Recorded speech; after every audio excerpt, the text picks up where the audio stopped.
نہیں اپنے آپ سے دوسرے کو ترجیح دینا، کوئی چیز کسی کے لیے قربان کرنا، اللہ کی رضا کے لیے کچھ قربان کرنا، تو آپ نے تو اس کو قربان کرنا تھا، آپ نے قربان کر دیا، تو یہ اب فریزر میں کیا کر رہا ہے؟ اس کو تو کرنا تھا قربان۔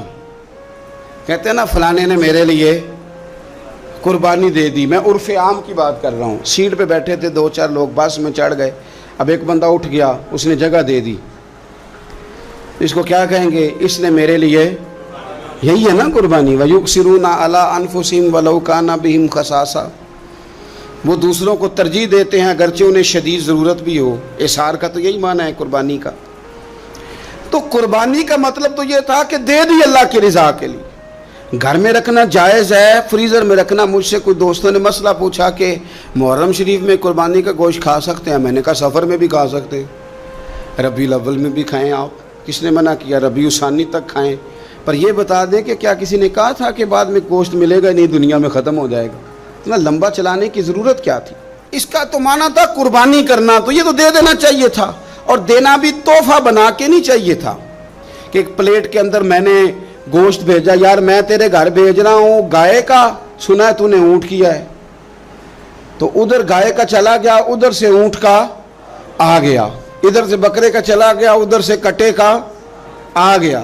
تو یہ جناب آپ اس طرح کر کے نہ اس کو کریں۔ آپ کو پتہ ہے، مجھے بھی پتہ ہے کہ میری اگلی گلی میں کتنے لوگوں نے قربانی نہیں کی، میری پچھلی گلی میں کتنے لوگوں نے قربانی نہیں کی، مجھے خبر ہوتی ہے۔ میرے رشتہ داروں میں کون کون ہے، اتنا تو پتہ ہی ہوتا ہے نا کس کس حیثیت کا ہے۔ تو پھر یہ کہانی بنانے کی کیا ضرورت ہوئی کہ جی بانٹ دیا تھا، بس وہ خاص بوٹیاں بچا کے رکھی تھیں، وہ اسے کہا تھا کہ رانے نہ کاٹنا، باقی سارا کاٹ لینا، وہ اس کے لیے جگہ بنا لی تھی۔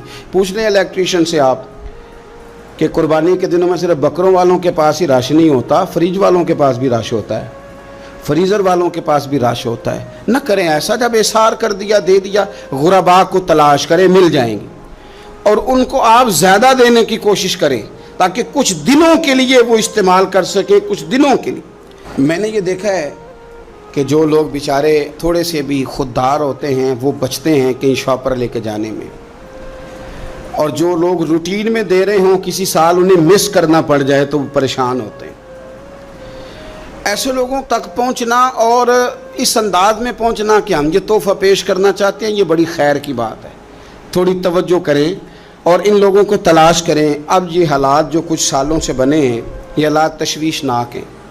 امیر آدمی کا تعلق امیروں کے ساتھ بن جاتا ہے، تو اسے محسوس نہیں ہوتا کہ بل آئے تو کتنی پریشانی ہوتی ہے، اسے محسوس نہیں ہوتا کہ کچن چلانا کتنا، تعلق بن جاتا ہے نا امیر لوگوں کے ساتھ۔ یعنی جو امیر لوگ ہیں ان کے گھروں میں یہ ڈسکس کبھی نہیں ہوتا ہوگا کہ لاہور جانے کا کرایہ بڑھ گیا ہے، کبھی نہیں ڈسکس ہوتا ہوگا، کیونکہ وہ کبھی بھی بس پہ بیٹھ کے لاہور جاتے ہی نہیں۔ یہ ان گھروں میں ڈسکس ہوتا ہے جن گھروں میں کرایہ دینا پڑتا ہے۔ تو کمر توڑ مہنگائی ہے، چیزیں لوگوں کی پہنچ سے دور ہوتی جا رہی۔ اس موسم کے اندر اللہ نے کچھ لوگوں کو موقع دیا ہے کہ وہ پوری گائے ذبح کریں گے، وہ پورا اونٹ ذبح کریں گے، وہ کئی بکرے کاٹیں گے۔ تو بھائی آپ تو کھاتے رہتے ہیں، اب ادھر سفر کریں جن لوگوں کے پاس یہ سارا سال چیزیں اس وافر انداز میں میسر نہیں ہوتی، ان کے ہاں آپ جائیں، آپ وہاں ان چیزوں کو بانٹیں اور تھوڑے شوق کے ساتھ بانٹیں۔